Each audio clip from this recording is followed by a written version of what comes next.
Welcome to The Sear Show. Join us as we explore medicine, health, mental health, mindset, and fitness, guided by lifelong seeker of knowledge, Sifu Raphael. He will lead us on a transformative journey with groundbreaking insights and extraordinary guests from around the world. Together, we'll dive into the latest holistic approaches to well-being and the profound connections between mind, body, and soul. Sifu Raphael's expertise in positive thinking, resilience, and personal growth will inspire you to reach new heights. Get ready for the Sear Show. It's time to embrace a brighter, healthier, and more empowered future. 5, 4, 0.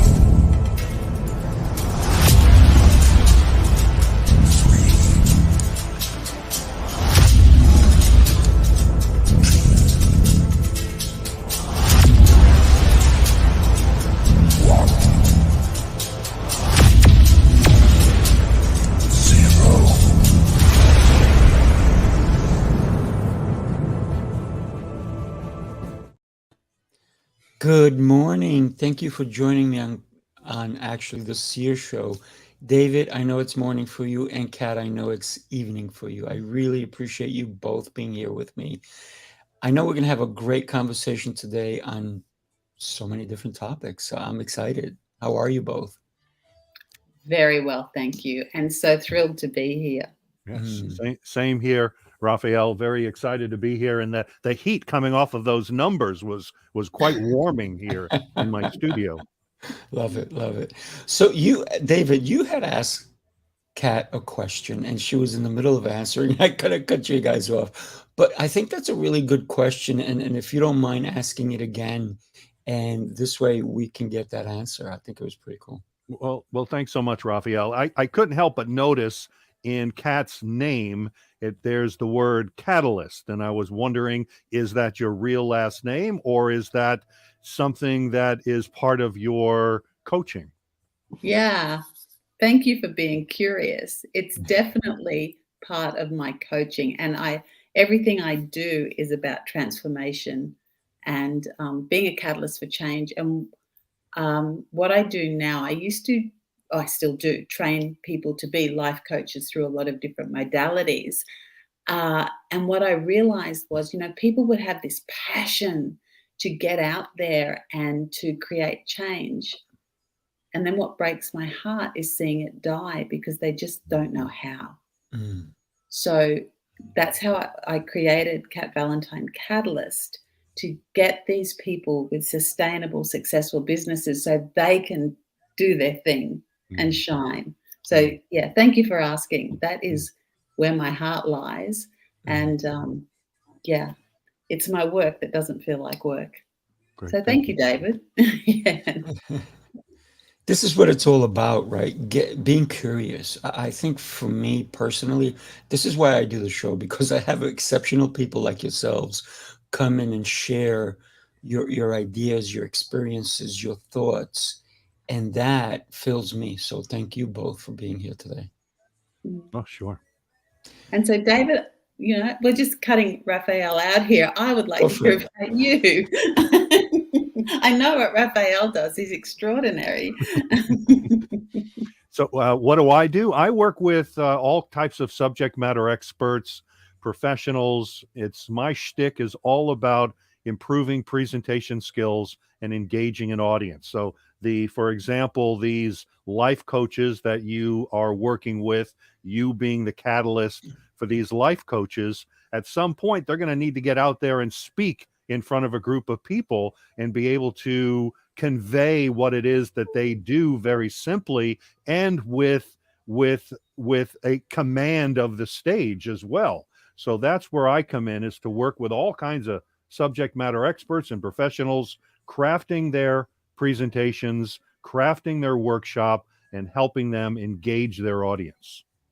Brilliant. You're right. They do. Everyone needs their voice. Yes. Well, Kat, you're a public speaker. You not only a public speaker, but you're also a keynote speaker. So understanding the engagement that we have to have with our audience, You obviously know how to do it really well. And David, you're teaching people how to even start engaging. So I think that's a communication topic that we can work on, because so many people, their voices are not heard, right? Correct. And everyone has a story. Mm. And we have lost the art of storytelling.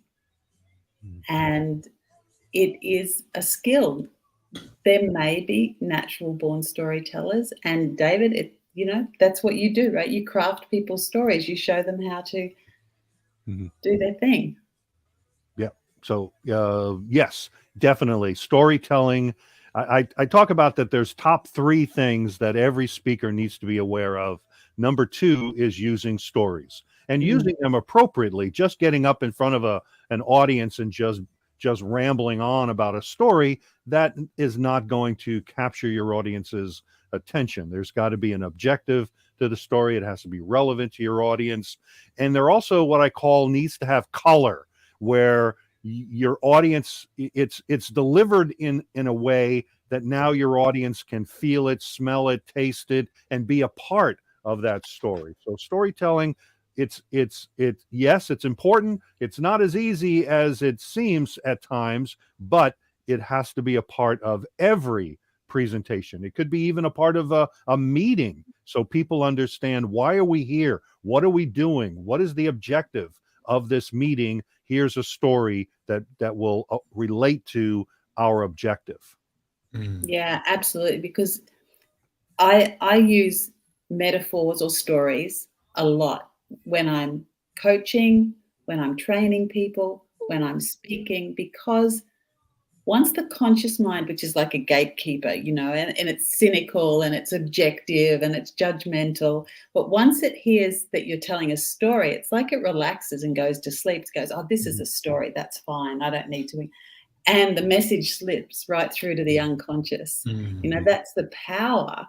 And so you're so right. You need to make sure that you're delivering the message you want to deliver. Mhm. Yeah. And hit those notes. Yeah, Mhm. it's such a powerful way. Mhm. When we do tell a story, a lot of people tell their own story, but what benefits Mm. are there when we tell someone else's story? Oh, so many. Tell me. David, begin.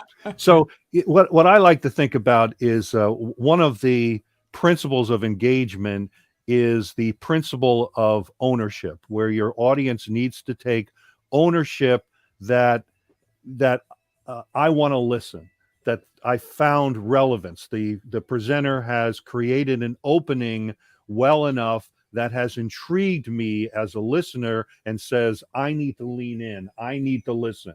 So and it's the with them. What's in it for me? That's what the listener is saying to themselves. So if they don't see, I've seen it so many times, and I'm sure both of you have seen it, where the facilitator opens up and it's all about I. Well, that's great. You went to that school, you have this education, you've done this, you've done that, you've slept with these people. All of those things are great, but how does that benefit me? So I think what's important is that, yes, my story, my experiences, everything that has brought me to where I am today, all of those things are important, but how can I relate that to my audience so they can learn from it and they can take away nuggets that's going to help them? Yeah, absolutely. And sometimes as well, if it is too much me, then that's almost as though you're putting up a barrier between you and your audience. Mm-hmm. Mm-hmm. That, you need to be there with them. I mean, I've even told stories about puppies and stories about Mm-hmm. Yeah. just to break down and you're right. We need to start with why, and it's that with them. If there is nothing here, if you can't tell me what it is that I'm going to get out of this in your first 2 sentences, then Mm-hmm. I'm probably not going to listen to the next. Yeah. Doesn't matter how good it is for me. Mhm. Yeah. Yep. Yeah. You know, this past weekend, I saw an old friend of mine, and we were sitting and we went out to eat, and he was visiting, you know, from another state, and we both remembered we were both in the audience when we heard a speaker, and you know, he's a speaker, I'm a speaker, and we both were in the audience, and we both remembered this particular person who spoke, and it wasn't because there was an amazing time. It's because that's all they talked about was themselves. They Mhm. were they were incredible in their craft, but they turned the whole audience off because all they said is, "Look at me, look at me, look at me, look at me, look how pretty I am, look at look at me," and the whole audience literally they were so excited. There was such big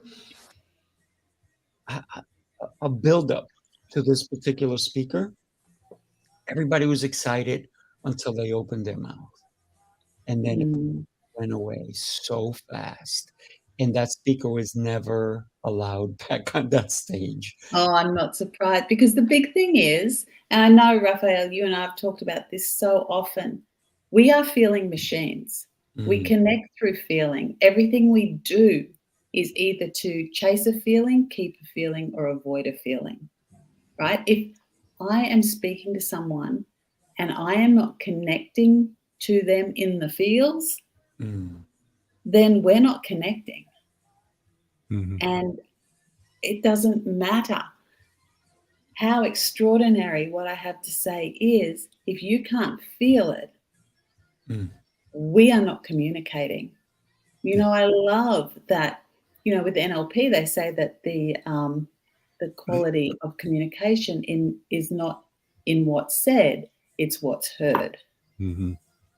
That the onus is on me to be a good communicator mm, and to say things in a way that you can hear and feel.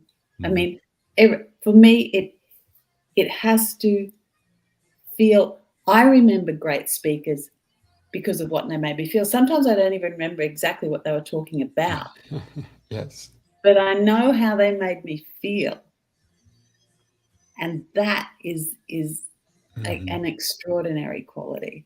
Mhm. Yeah. Mm. And that's where my tagline, which you may be able to see behind me, Mm. talking and telling ain't training or selling. So when somebody says, I don't need a presentation skills coach, I never get nervous when I'm up in front of an audience. Well, that's great that you're able to work through your nervousness, but are you connecting to your audience? Are you mm, just flapping your gums and hoping something is going to stick, or you don't even think about what it is that you're saying, how you're saying it, how you're formatting it? So there's more to just getting up in front of an audience and speaking. There's a way to structure, incorporate those stories, and also have an objective. Many people just get up in front of the audience and then just start talking about their business, and they're going all over the place, mm, Yeah, and we're lost. yeah, yeah. mm, And I think as well, what's really beautiful about communication skills is, yes, they're good for this, but they're also good for this. mm, You know, that they translate to the one-on-one and the one-to-many if you are present and curious and you are open. Yes, of course, you have an objective and you're listening, you're not drumming, you're not, you know, I feel that communication skills work on every level, Mhm. every level. Yeah. And you just get to magnify them Mhm. mhm, here. You know, yeah. it's, yeah. So, Kat, when we work on our communication skills, the words we use, how is that helping us to cultivate a more powerful mindset, if you will? Oh, great question. Mhm. Right? Our unconscious is like a child. So it really responds to the language we use. Mm, And if we use a lot of negatives, all right, our unconscious doesn't process not or don't. So if I go, I don't want to be broke. I don't want to be miserable. I don't want to be this. I don't want that.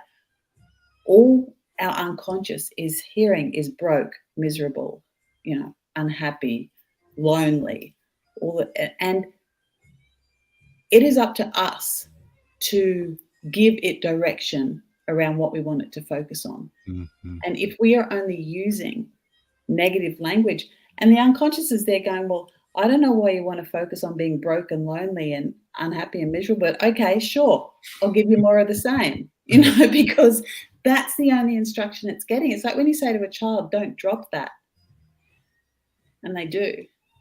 But if you say to a child, oh, hold that carefully, then you've told them what it is that you want. Mm-hmm. And it's from our unconscious. I mean, it processes something like 40 million bits of information per second. Every second. And the conscious mind is only capable of processing less than 0.005% of that. So the unconscious filters out everything it thinks we don't want. So if it thinks we want to focus on miserable, broke, and lonely, then it's going to filter out anything that looks like abundance, relationships, and joy, because it thinks we don't want it. So language, wow. Oh, yeah. Yes. I often ask people, if you had a microphone in your head, okay, imagine there's a microphone in your head, and I want to hear the exact things that you say to yourself and get them to write them down. It's like, whoa, it's deadly. So yeah, language has a huge impact on our mindset. Mm-hmm. And it's more than just affirmations. Mm-hmm. It's truly just, I call it clean language. Mm-hmm. It's being honest. If something is not easy, then it's not easy. Don't pretend, it's easy, it's fine. No, it's not easy. That's okay. Yet. It's not easy yet. Yeah? Mm-hmm. I love the word yet. Mm-hmm. Right. Right. Yeah, I remember discussions along those lines I had with my wife many years ago, where and she would say, "You don't want to go to that movie, do you?" And reframing that, well, what movie would you like to go to? Versus you don't want to eat there, do you? And that was a way of asking a question versus changing that question to, well, what restaurant would you like to go to? Would you like to go to this Italian restaurant? Would you like to go to this Mexican restaurant? Versus, you don't want to go to that Mexican restaurant, do you? Right. Okay, because that's so cool, David. Exactly that, because I feel our language, even our self-talk, and especially when we're speaking to others, it should offer like freedom and choice, not shut down options, but open options up, so that we don't get stuck. Like, you don't want to go there, do you? Like, it's like lid down, stuck. There's no movement in that. It's like, whereas, as you said, which restaurant would you like to go to? Suddenly there's movement and play and options and choice and freedom. And that's, Well, and to dig a little bit deeper with myself, coming from a childhood of extreme insecurity and so on. And so if I hear someone talk to me that way, it's almost like putting me down, shutting me up as well, or shutting me down, that now I'm afraid to give my opinion, because it sounds like they don't want to hear it.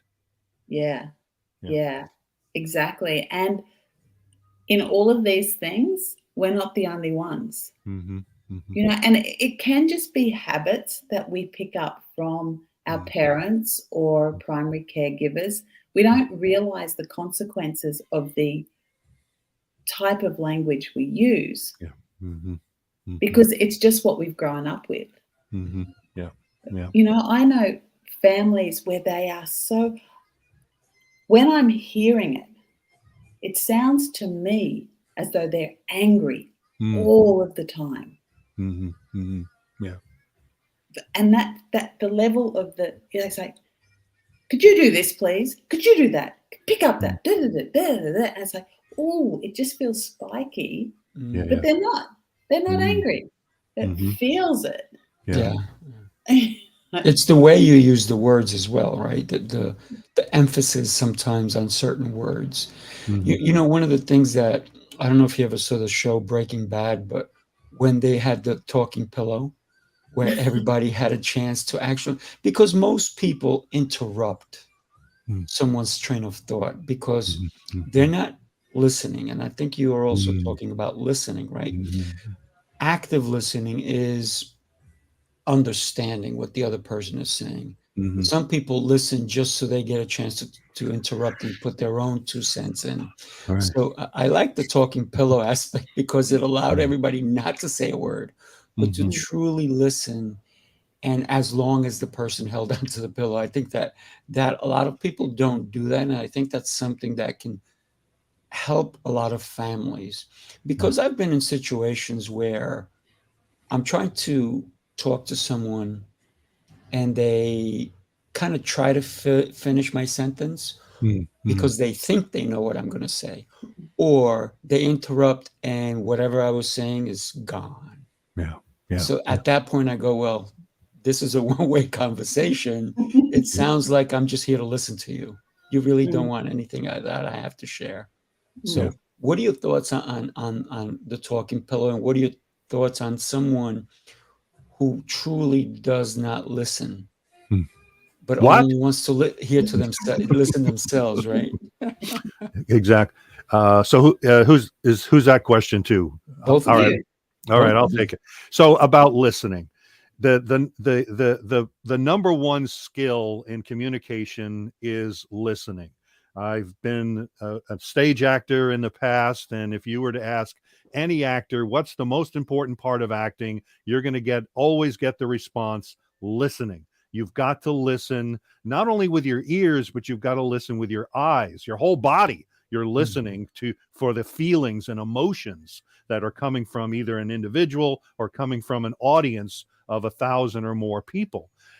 So listening. And then what you mentioned, one of the things that shuts me down more than anything else is when I'm not being listened to. I'm at a party or a gathering of some sort, and I'm expressing my point of view, whatever it happens to be, and that group of people, and then I'm interrupted. And once I'm shut down, that's usually when I just don't talk anymore. I will gracefully leave that conversation. The other is if I'm a student or a participant in a workshop, for example, and I'm asking a question, and the facilitator, like you said, Raphael, interrupts and then completes my question. But wait a minute, that wasn't what I was going to ask. You didn't give me a chance to ask a question. That's another example of a facilitator that's shutting down their audience. So all of those things just make me very upset. Yeah. Yeah. And it's I loved when you said listening with your eyes and your body, because what that is being present. You're picking up the energy. And I get, when I run this training course, and we do a rapport exercise where I send half of the class outside, and I say to the people that are inside the room, I said, okay, they're going to come back in, you're going to be in pairs. And for the first minute, I want you to really engage and be present. And then when I say 1 minute to go, I want you to start fiddling with your phones and to just lean back and to look around the room and disengage, right? And what's so extraordinary is the first minute, the room is so noisy and loud and da-da-da-da. And in the second minute, it gets quieter and quieter and quieter Mhm, because people aren't being listened to. mhm, mhm, It's mhm, really extraordinary. I said, can you see how quickly you can lose rapport? Mm. mhm, mhm. Yeah. Picking up your phone, I've just got to do this. Mhm, mhm, Fine, do it. Take all mhm, the time you need. I'm mhm. tapping out. Yeah. Yeah. That's why I said, and David, you even said that that's it. I leave the conversation. But a Mm. lot of times, what I've done is I realize that maybe the person I'm with really loves hearing themselves speak. So then what I'm going to do is I'm going to say maybe they have a valid point. Maybe it's not about me. maybe it's not. And so then I give them the chance to keep talking. And then they don't get a response back from me, or maybe I'll just nod my head once in a while. And then all of a sudden they're like, oh, wait a minute. Maybe they realize what they've done.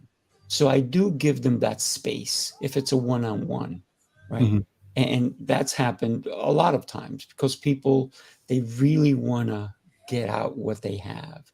And sometimes we don't even give them that space. Maybe that's what they need. Yeah. Yeah, I'll give them that space for a period of time. Sure. Of course. Sometimes I'm not a very patient person, and I'm also if there's no value in this conversation, then I lose interest as well. So yes, I will give you the time to express your thoughts. I may even ask some additional probing questions to help me understand, to maybe pull out of you what it is you're trying to say. But if I don't get that same thing in return, then I feel a little bit cheated. Agreed. Yeah. Agreed. Yeah. I mean, context as well, because certainly, in a coaching situation, of course, Yeah. And if there's a friend who wants to unload, of course. Mhm. If they're serial unloaders, though, Mhm. and there's no question about, it has to be an energy exchange. Yeah. Mhm. I feel. I like thinking about a conversation as being like a tennis match, Mm. that when you serve the ball to me, I learned this in acting, that it's all about reacting to the way that a line is delivered to me. So if I'm having a conversation on stage during a theatrical performance with Kat is delivering a line or serving the ball to me in a way where then I need to go and hit it back, and I have to react to the way that ball was hit to me, or react to the way that line was delivered to me. So I look at it as a tennis match, that I'm reacting to the way the ball is hit to me, and Kat is reacting to the way that I hit the ball back to her. Yeah. I love that. Yeah, I like that too. Mhm. Kat, earlier you spoke about affirmations, and you Mhm. said that not necessarily the affirmations don't always kind of go with the message. You may have affirmations. Listen, I have a deck of cards here, and they're all, believe it or not, somebody gave me this. It was pretty good. It's Proverbs, right? It's from the Bible. It's Proverbs, and every day I can pull out a different one, and their affirmations or their sayings or their things that you can think about. And you talked about affirmations, and some people use them in a positive way, but some people, all they have is affirmations. They don't have their own thoughts. Like these were not printed by me, right? Somebody gave them to me. And I thought they were pretty cool. And I don't necessarily agree with each one, or doesn't fall into place for me. So how important is it for us to even have affirmations that are written by us, our own thoughts, our own beliefs and philosophies? It's crucial. It's crucial. I mean, I remember, when I started my inner work journey, it all happened for me when my 30-year marriage crashed and burned. And I had no idea who I was. People would say to me, "It's now you can do something. You can just do things that make you happy." And I would burst into tears because I didn't even know what that was. I'd so disconnected from what lit my fire. So affirmations there, that I just like get those cards. They don't connect. I had to find what made me happy. Now, I love affirmations. I have things written up on, the fridge, and I have things here, and I've got things in my phone. I've got them everywhere. I've got brave tattooed on my wrist. I've got things everywhere. But we can't use affirmations to paper over the cracks. They don't repair the cracks. We have to be prepared to do the deep work. And then what the affirmations do is they allow that to materialize and sort of be present in your world. They're like little reminders. Oh yeah, that's right. Yeah, that. I don't feel they have any strength if we're trying to use them to heal ourselves, if that makes sense. That It deep does. healing. It does. But if we've done the healing, we're having a bad day, and you grab an affirmation, yes, double thumbs up. Absolutely. So it's that deep thought, that feeling of, yeah, maybe like you said, you had a 30-year marriage that kind of like blew up, and people are saying, well, do something that makes you happy, and you didn't realize, you didn't, what made you happy. And so building that inner work, right? That those inner thoughts, and getting rid of the ones that make you feel insecure, unsettled, not well. I think that that's huge, and that's the communication that we need the most. It's that inner talk, that conversation that we have, because whether you like it or not, we all have conversations with ourselves hundreds of times, maybe thousands of times a day, and that doesn't make you crazy. It just means that you're processing, right? So it's that process. Do we do it in a positive way, or do we go, man, I'm not good at this. I stink at this. I'm terrible. I'm not worthy. I don't deserve that money. I don't deserve that raise. I don't deserve that car. What are our conversations? So that's the communication. I think it's the most important communication. Are we we need to have. communicating? Yeah. Like are we communicating from love or fear? Because the fear's not real. That's just a story. You know, all fears, and it sounds ridiculous, but it's true. Okay. And say it's getting up on stage. Because a lot of people have this great fear of public speaking. And ultimately, I can't stand up in front of people. And ultimately the thought goes to, and then I'll die. Right? I can't ask my boss for a raise because I'm not good enough, you know, and then I'll die. Like our fears are literally, it sounds insane, but that's where they are. That's why they're so strong, because the fears are there to keep us alive. And when we realize that they're just stories to keep us safe, and they're not actually keeping us safe, and they're not helping me live my best life. Right. And that's one of the parts of what I teach with public speaking, with presentation skills. It's not the only part, and that is the self-talk. One of the programs I have is called the ABCs of speaking in public. A is understanding your agenda. I'll skip to the C. I'll come back to the B in a moment. The C are 5 core communication skills that can be used in any type of speaking situation. B is the beliefs. This is where I say that all 3 of these are important, but the B is probably a notch or so above the other 2, because this is where people will talk themselves out of making the presentation to begin with, or setting themselves up for failure. One of the things I help them understand is that their audience wants them to be successful. There's there's always one person. There's only one person in that room that feels that this presentation is not going to work.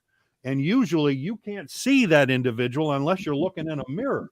So being nervous is normal. Well, let me ask Kat. Kat, when you get up in front of a group of people, do you get nervous? Yes. And then I feel comfortable if I've done it a few times. And then, yes, but in new audience, more people, less people, more. Yes, of course. Right. Yep. And so I feel that if you're not nervous, you're not working hard enough. Even the most seasoned speakers, I would gauge to predict that even the president gets nervous before they get up and speak in front of a group of people. It's normal. But what will set one speaker apart from the other is certainly experience, but understanding those foundational skills that you can tap into, understanding that this is normal, that I will be able to work through this. So beliefs, Very important, that self-talk. Oh no, there's no way I can do this. I'm not going to volunteer to give that briefing at the office. No way. Mm. These are the things where I encourage people to step out of their comfort zone and make those presentations, because at work, the more you are able to present in a professional way, the more that you're going to stand out from the crowd. Yeah. Oh, absolutely. Go ahead, Yeah. Kat, go ahead. Sorry. Yeah. No, I love it. And the thing is as well, because beliefs are just ideas around which we have certainty. That's all they are. They're stories that we've made absolute. So yes, getting up and doing something and proving the belief wrong means it can no longer be a belief, because it's no longer absolute. So yeah, absolute. Get up there, do the thing. Yeah. And it's okay to make a mistake. Usually, again, your audience wants you to be successful. If you make a mistake, oh, there I go again. There's my old age coming into me where I forget something, making fun of yourself, and also finding every opportunity to practice. I preach Toastmasters all the time. You can't find a better place to practice, a better safe place to practice public speaking than your local Toastmasters club. Definitely. You know, one of the things I tell people right before they're going to present, and it doesn't matter what type of presentation they're doing, I always say, do you have butterflies? They're like, oh, yeah. I said, well, make them fly in formation. You know, let's do this. And then the other thing is like, oh, I'm nervous. I said, well, change your nervousness to excitement. Yeah. Be excited. Be excited about what you're going to do, what you're going to present, how you're going to present, and be excited for your audience as well, right? Because if you have something worthy, you should be excited that they're going to receive it. And then it just, when you bring that excitement, the energy that you bring forth, I think really elevates. When you bring that nervous energy, it kind of shows big time. Or the first words out of the speaker's mouth are, I'm nervous. I hope I can get through this. Get off the stage. I've never done this before. I hope this works. And in fact, you really, if people are there for you, because if you go on and you're nervous, they are going to get nervous for you, right? And then that's not the energy you want to give them this beautiful message that you have for them. Right. You know, I just recently saw over this past Saturday or Sunday about a musician that was going to go on stage.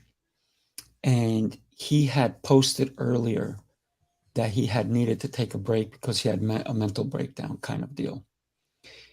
And it showed that he was struggling to start singing.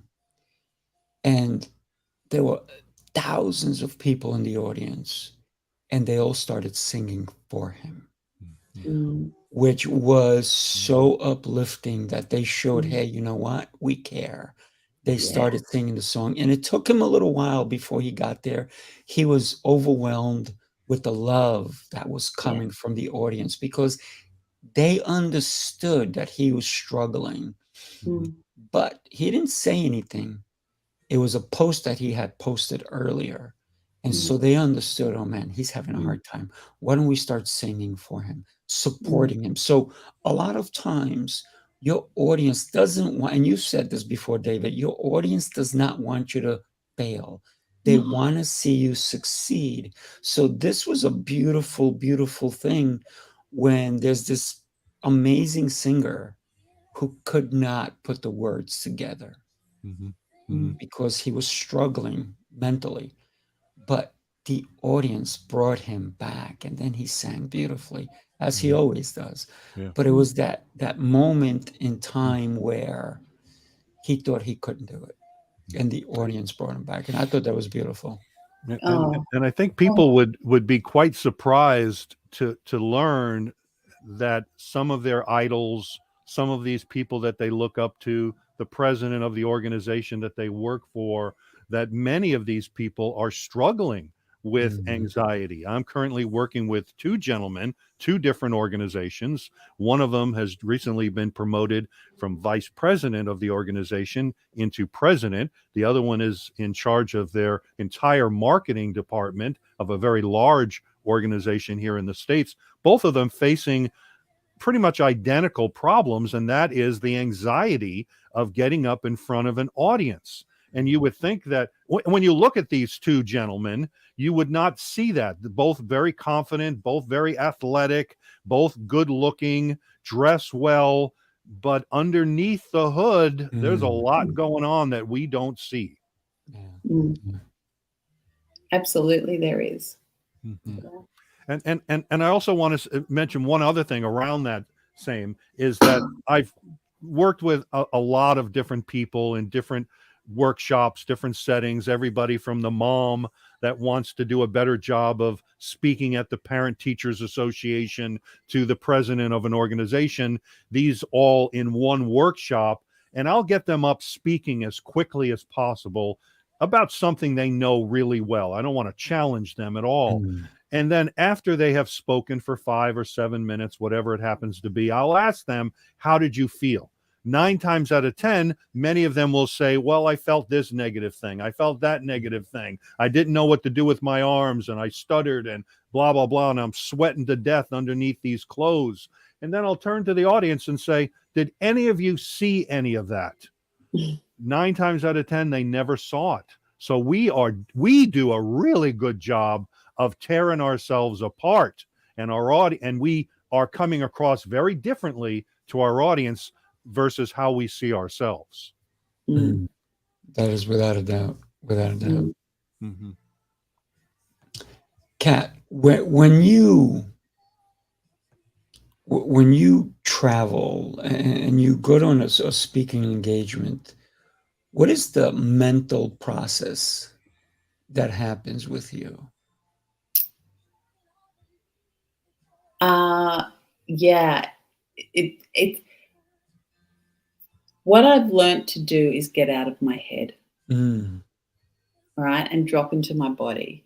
What I do is that I know what I want to say. I know that I want to connect. And what I want to do is serve. That's why I'm there. I'm there to serve. It's not about me.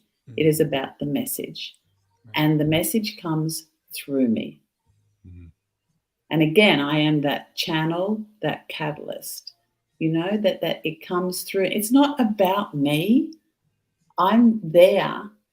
All of the lived experience and learned experience and wisdom that I've gained is not for me. It benefits others. So it basically, the reason I can get up there is because it's not about me.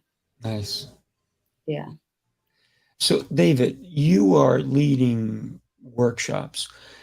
I've seen a lot of people who lead workshops and they are nervous and it shows.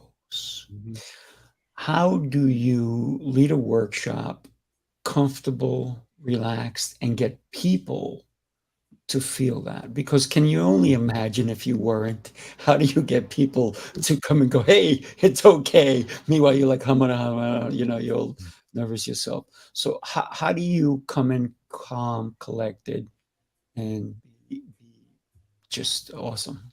So how do I come in more calm and collected versus someone else who may come into that workshop being more nervous? Well, let me first talk about, based on my experience, what I feel could be contributing to that nervousness with folks, because many of them will have said to me, when it comes to questions, that many speakers are afraid of asking questions because they're afraid of what's going to come at them. And they feel that they have to know everything, and that's going to put them on the spot, and that's going to make me nervous. So I'm not going to ask any questions. Now, a workshop, if it's created correctly, if it's delivered correctly, is all about engaging your audience. It's not a keynote speech. So that nervousness may come from, I'm not completely in control here. Mm.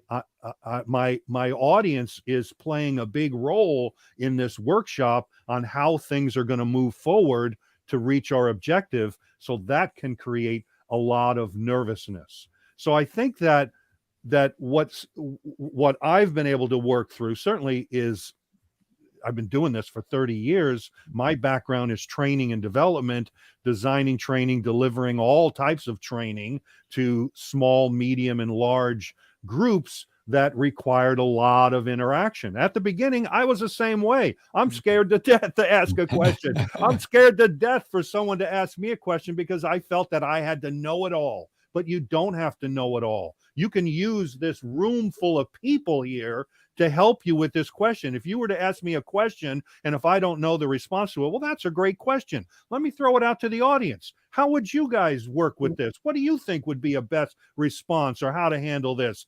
Now my audience thinks that, man, I'm a hero because I'm using my audience and people are contributing. And at no point did I say I didn't know the answer. So what sets it apart? Number one is practice. Number two is understanding what is the purpose of a workshop, and you don't have to know everything. So I hope that helps. Absolutely, absolutely. I mean, I give workshops every Saturday. So, and I also teach public speaking, but I teach it to little guys as well, young ones, anywhere from 7 and up. And I believe in the words we use, in wordsmithing for sure, and then the thoughts that go with it, the beliefs, everything you both have been talking about is really what sets us apart from someone who is not sure. So confidence also comes into that whole aspect of everything. What I love as well with what David and I that both do is they are learned skills. You don't have to be born confident and a great facilitator and a great speaker. They're skills that you can learn, and that's what's so joyous, is because they're available to anyone who wants to have them. Yeah. I wasn't born with the gift of gab. There's people that I meet from my high school that say, I didn't even know you could talk. When I was even my siblings didn't know that I could talk. I'm the oldest of 5, and if I could have found a cave to live in, you're the oldest of 5 as well, Kat. And if I could have found a cave to live in for the rest of my life, that would have been great. But there were powers up above that had different aspirations for me. I went into the military after high school. I had a dream of getting into radio broadcasting as a kid, and eventually I got into radio broadcasting. And I didn't realize that being in radio, that would put me in front of people at the local car dealership, or the local business that had an opening, or some sort of holiday event of some sort. And I said, wait a minute, I mean, I have to come out of my padded room here, my safe environment, to talk to people. And so that was one thing. And then eventually I ended up in stage acting in community theater. Then I eventually, through the Air Force, ended up as a trainer up in front of people on a regular basis. So, and what I have found, and what you'll also find with many actors, is that we're more comfortable in front of the audience on a stage than we are in small talk. And if I know what I'm going to talk about, even if I don't know what I'm talking about, because I perfected my impromptu speaking skills, I'm more comfortable on a stage than small talk. Yeah. Well, I want to thank you for your service, David. So I appreciate that. And I want to thank you both for being here with me. I know we ran out of time. We can probably talk for another couple of hours. And do me a favor, come back on the show. I would love to have you both on. And, not just when we think about the words we use, the communication, without that, what do we have? Not much. Not much. Thank you both again. Really appreciate you. Thank you. Any last quick words, one word of advice that you can give somebody? Trust your heart and your gut, not your mind. Love it. Get out there and do it. Bam, that's it. All right, everybody. Thank you so much for being on the Sear Show. Both of you are exceptional human beings. Thank you. See you. Thank you, Raphael. All right. Bye-bye.